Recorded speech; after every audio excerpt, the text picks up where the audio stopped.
Bueno, vamos a hablar de educación. Hablábamos con el ministro Trota el jueves de la semana pasada.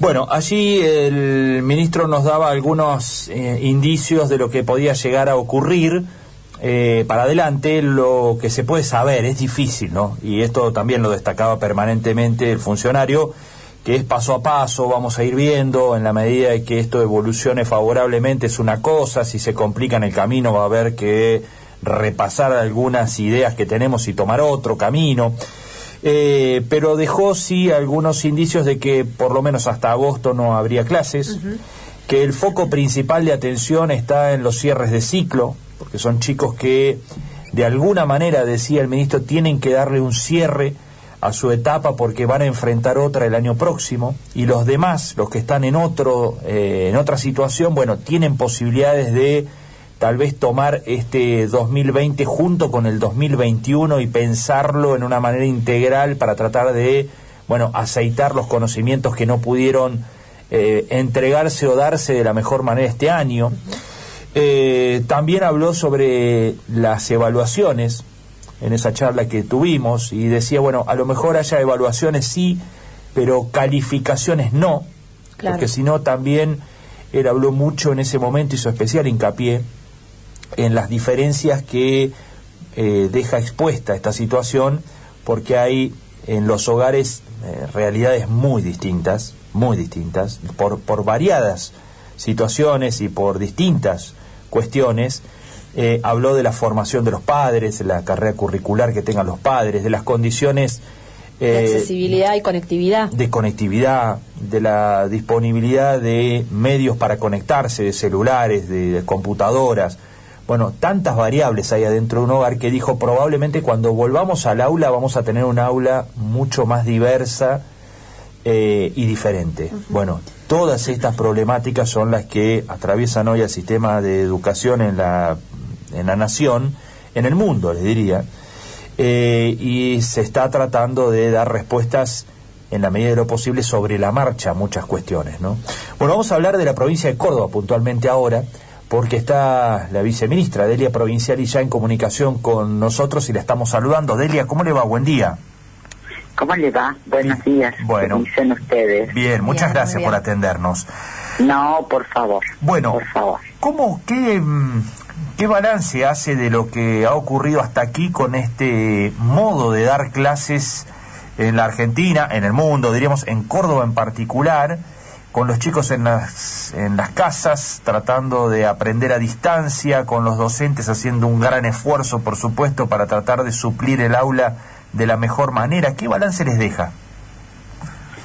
Bien, primero quiero destacar que ha puesto en una clave bien interesante a partir de la entrevista que han tenido con el ministro nacional de la situación actual, ¿sí?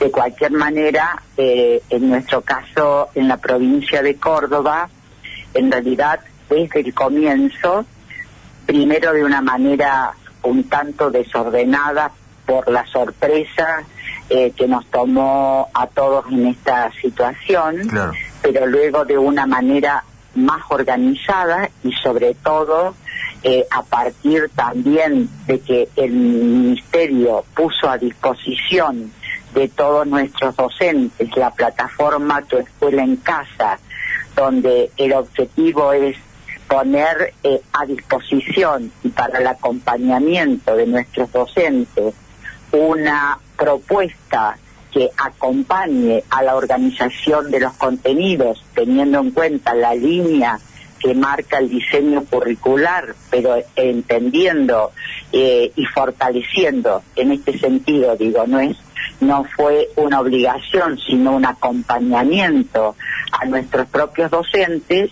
La verdad que tenemos que destacar el esfuerzo que todos los docentes han comprendido en el sentido de que la escuela continúa de manera remota para sostener el vínculo pedagógico con nuestros estudiantes. Yo creo que hay que distinguir como dos momentos, insisto, al principio, por supuesto, tener que cambiar la presencialidad por una instancia que está mediada por herramientas tecnológicas, modifica totalmente la manera de vincularse, pero luego con la comprensión, además creo que todos estuvimos con una expectativa que prontamente regresábamos a los lugares habituales. Esta prolongación del aislamiento social obligatorio nos puso a todos en la obligación de tener que pensar en una perspectiva mucho más larga en el tiempo, y por eso comenzó una tarea importante del Ministerio y de todos los equipos directivos y docentes de las escuelas a ordenar una estrategia que nos indica un modo diferente de continuar ese vínculo, pero que la clave está en lograr que la trayectoria de los estudiantes, en este caso en su casa y acompañados con sus familias, puedan continuar con ese vínculo. Efectivamente que surgen múltiples dificultades. Primero destacar que en el mismo momento en que los docentes están enseñando, también tuvieron que hacer un aprendizaje acelerado, como lo hemos tenido que hacer todos, ¿no? Por supuesto. El uso de herramientas tecnológicas que uno, ahora manejamos plataformas, esta, la otra, y vivimos nosotros todos reunidos de manera virtual, pero sosteniendo la necesidad de continuar con el trabajo. Los chicos acceden a la tecnología de una manera más natural, pero resulta que no todos nuestros estudiantes tienen el acceso a distintas herramientas tecnológicas. Fíjese que una de las observaciones que nosotros venimos haciendo, que en realidad la mayor utilización que hay para la conexión con los estudiantes, o en la búsqueda o la utilización de Tu Escuela en Casa, de la plataforma provincial, es a través de los teléfonos celulares, es a través del WhatsApp, porque no todos tienen internet, y por lo tanto se han buscado todas las posibilidades de poder conectarse con los estudiantes. Y con aquellos que no acceden a las herramientas tecnológicas, la verdad que las escuelas reemplazaron en primer lugar con las fotocopias de los propios materiales que producía la escuela. Y ya en este momento tenemos a disposición un material formato papel que ha llevado a cabo el Ministerio de Educación Nacional y que ha distribuido en todas las provincias. Bien. El desafío más significativo es, de alguna manera, cómo vamos tratando de compensar las desigualdades que no solo tienen que ver con la conectividad, a veces también tienen que ver con los capitales culturales, los contextos de nuestros estudiantes. Totalmente. Y ese es el mayor desafío. Por eso, pensando en el regreso, también estamos pensando cuáles serán las estrategias para aquellos estudiantes que de alguna manera la situación los colocó en una mayor desventaja, y sobre los cuales la escuela tendrá que generar mayores efectos para poder trabajar y darles las mejores oportunidades a todos nuestros estudiantes. Claro, a esta altura ya no hay dudas de que, como incluso lo dijo el propio ministro la semana pasada, va a volver un aula más desigual cuando volvamos. Sí, en realidad, me parece que en todo caso se hizo más visible. Sí, bien. Se visibilizó. Bien. Y obviamente, si la escuela tiene, una escuela presencial, me refiero, ¿no? Si la escuela tiene una altísima potencia, una altísima virtud, que en la escuela se tienden a temperar las diferencias que establecen las condiciones de origen. Totalmente.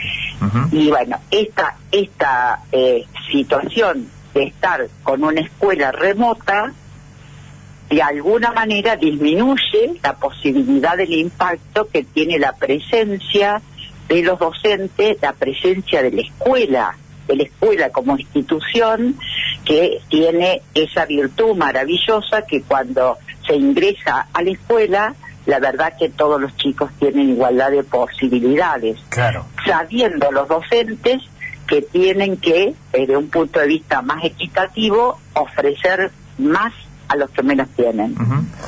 La escuela también tiene una función clave en que sociabiliza.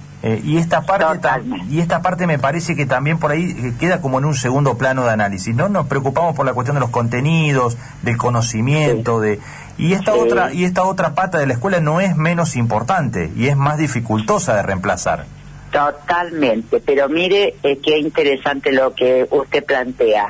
En realidad, bueno, venimos haciendo seguimiento, por supuesto, mucho más centralizado que cuando funciona la escuela normalmente, y en realidad los equipos profesionales que dependen de este ministerio, también fijaron como una línea que así como que trabajamos los acuerdos escolares de convivencia cuando la escuela funciona normalmente, cuáles son las normas que regulan ese funcionamiento, estamos trabajando ahora cuáles son las normas, los acuerdos que tenemos que establecer en la virtualidad, porque empezaron a aparecer algunas dificultades en este vínculo mediado por tecnología que implican otras normas, otros acuerdos, para que en la virtualidad funcionemos de la misma manera que funciona la escuela. O sea, otras normas que socialicen y que permitan generar el clima adecuado de trabajo, el clima de respeto de uno hacia otro, también nos obligó a repensar nuevas claves de funcionamiento en la virtualidad. Delia Fernanda la saluda, buenos días. Buenos días, Fernanda, ¿cómo le va? Bien, muy bien, gracias. ¿Usted también está de acuerdo en que además de los cursos que finalizan un ciclo, que son por ahí donde se está poniendo el foco, también es clave el primer y segundo grado con la enseñanza y la alfabetización de ellos? Sí, yo primero me gustaría aclararle que no es los que finalizan el ciclo, sino los que finalizan el nivel. El nivel, bien. Porque en el primario nosotros tenemos dos ciclos, claro, el primer ciclo y el segundo, o sea, los que terminan en nivel. Bien. En realidad, la idea es que que asistan todos los días en el regreso, los alumnos que están terminando sexto grado porque terminan un nivel y pasan a otro nivel, y por lo tanto tienen que dar cuenta de las capacidades imprescindibles para poder abordar otro nivel de complejidad, y el sexto y séptimo año de la escuela secundaria, que es la finalización de la educación general obligatoria. En el caso de lo que me pregunta Fernanda, en realidad se está trabajando, que atento a este proceso, que si bien continúa, pero continúa, primero poniendo el acento en el vínculo, que no se corte, y tratando que la trayectoria sea lo más completa posible, pero también es cierto que hay aspectos que los estamos, de alguna manera, están como más disminuidos. Por lo tanto, esa unidad pedagógica que constituye el primero y segundo grado, en realidad se está evaluando que llegue hasta tercero, y ahí sí es completar el primer ciclo en tercer grado, a fin de que garanticemos que el proceso de alfabetización básica, esto es la incorporación efectiva a la cultura escrita, pero también a la ciencia y a las matemáticas, se pueda cumplir, pero mirando en perspectiva primero, segundo y tercer grado. Claro, está bien. Delia, mencionó así que al regreso de las clases los que cumplan todos los días sean los que terminan en nivel. ¿En eso están pensando? Eso es los que terminan nivel todos los días y los otros algunos días por semana y de manera complementaria a la virtualidad. Sí, esa es una de las posibilidades que se está analizando. En el día de mañana se reúne el Consejo Federal. Ajá. Para ya establecer, bueno, como una norma más clara en ese sentido, pero la verdad que tanto el que finaliza primaria como los que finalizan la secundaria, la verdad que nosotros tenemos como responsabilidad social garantizar la máxima presencia y el máximo trabajo, porque en el caso de la secundaria estamos otorgando un título, sea en el bachiller orientado o sea los técnicos de la escuela secundaria técnica, que da habilitaciones para poder trabajar en las distintas especialidades que supone la escuela técnica. Por lo tanto, tenemos que garantizar que las capacidades profesionales que se le piden efectivamente hayan sido logradas. Bien, bien. El resto podría volver en un mix de presencia y virtualidad. Sí, vamos a ir a una escuela dual, a una escuela combinada, digo. Bueno, los distintos términos que estamos aprendiendo en estas circunstancias. Delia, ¿y piensan en agosto, como bien decía el ministro de la Nación, también? Eso, bueno, nosotros, ustedes saben que estamos sujetos, por supuesto, a las decisiones que tome el área sanitaria a nivel nacional y provincial, que siempre son con acuerdos, digamos, de las distintas provincias, y sobre todo en el caso de la provincia de Córdoba, que también es una de las provincias que tiene mucho resguardo en términos sanitarios. Bueno, la última, ¿calificaciones sí o no? ¿Es conveniente pensar? Bueno, primero, ustedes saben que la provincia de Córdoba es la primera provincia que tomó la decisión de evaluar a nuestros alumnos, pero de evaluar en un concepto más amplio. Ajá. Digo, hay una simplificación, no voy a decir simplificación, me voy a corregir. En realidad es un viejo paradigma que hay como en el consenso social, que evaluar es igual que a calificar. Claro. La evaluación es un proceso mucho más amplio. La calificación o la nota es el resultado de las evaluaciones de proceso, de cómo un alumno va aprendiendo, que hace el docente y que llega a una instancia que dice, bueno, a ver, fuimos aprendiendo, te estuve acompañando en este proceso, ahora vamos a mirar tus resultados. ¿Qué aprendiste? Y eso se expresa en una nota cuanti o cualitativamente. En ese sentido, no hay condiciones para que nosotros podamos calificar, porque no hay condiciones pedagógicas y no estaríamos evaluando el efecto escuela.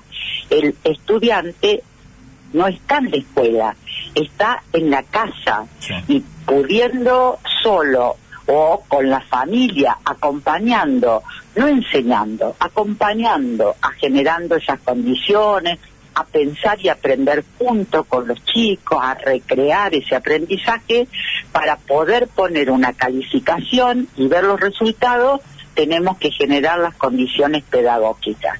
Por lo tanto, lo que estamos haciendo es lo que se llama evaluación formativa. No evaluamos el aprendizaje, sino evaluamos para el aprendizaje, para que el docente tenga un registro de cómo aprende el alumno y le vaya apuntalando si la respuesta que dio a las actividades propuestas podría ser de mayor profundidad, podría haber intentado otros caminos. Esto que se llama en la virtualidad el feedback o la retroalimentación, para que pueda seguir avanzando. Pero el docente va registrando cuáles son los procesos de aprendizaje, los procesos cognitivos que pone en juego el estudiante, y van a ser el insumo imprescindible para que en la presencialidad tenga esta situación como punto de partida para saber cuáles son los aprendizajes pendientes que tiene un estudiante, cuáles son los que ha podido lograr y dónde debe apoyar su estrategia. Mire, todo docente cuando enseña está evaluando pero en el concepto más amplio. Evalúa hasta su propia práctica. Si yo enseñé creyendo que efectivamente todos comprendían, pero me doy cuenta por alguna de las respuestas que la verdad que yo enseñé, pero los alumnos no aprendieron en el mismo sentido, ese retorno, esa evaluación, esa respuesta que me da el estudiante me obliga a repensar mi propia estrategia. Por eso nosotros, la verdad que fuimos la primera provincia que planteamos lo de la evaluación formativa, bueno, y porque sabemos del alto valor que tiene para poder reorientar los dos procesos, la enseñanza y el aprendizaje por parte de nuestros estudiantes. Bien. Delia, le agradecemos muchísimo estos minutos, ha sido muy amable. No, por favor, gracias a ustedes, buenos días. Que ande muy bien. Delia Provinciali, la Secretaria de Educación de la provincia, hablando sobre la cuestión. Mañana hay reunión del Consejo Federal de Educación y allí se puede llegar a resolver algo, en principio, del próximo escenario al que se enfrenta el sistema educativo nacional, en particular el de Córdoba, siempre sujeto a modificación y a cómo evolucione la cuestión sanitaria. Está claro que hoy las agendas pasan en las definiciones por lo sanitario. Y entonces, de todos modos, hay que planificar, por supuesto, ante distintos escenarios para tener previstas distintas respuestas en caso de necesidad. Algunas definiciones, claramente los que más clases presenciales van a tener cuando vuelva a abrirse la escuela serán aquellos que están terminando nivel, aquellos que están en el último año de la primaria o en el último año de la secundaria, van a ser los que más horas van a tener de escuela al regreso. Y después la cuestión de la calificación, que volvió, al igual que lo hizo el ministro Trota en su momento, a separar lo que es la evaluación integral, ¿no?, de la cuestión, y teniendo en cuenta también el modo en que se desarrolló este cuatrimestre y la calificación ya como nota final, que me parece no va a ser el caso este año en el sistema educativo nacional, que va a ser un caso de emergencia absoluto, como lo está haciendo en todo el mundo, ¿no? Todo el mundo está tratando de ver la mejor opción de garantizar la mayor cantidad de conocimiento para los chicos de acuerdo a su nivel, pero viendo de que, bueno, la evolución no va a ser igual, por supuesto. Claro. Y advirtiendo las dificultades. Provinciali recién decía, tal vez lo que ha hecho esto es exponer más claramente las diferencias que existían entre los chicos, ¿no?, por las condiciones y demás que traían desde sus hogares, por la formación, por un montón de variables que empiezan a jugar a la hora de mostrar su rendimiento desde el hogar, a diferencia de lo que es la escuela, que equilibra un poco más e iguala, siempre la escuela iguala mucho más que lo que puede hacer este sistema virtual de educación que estamos transitando.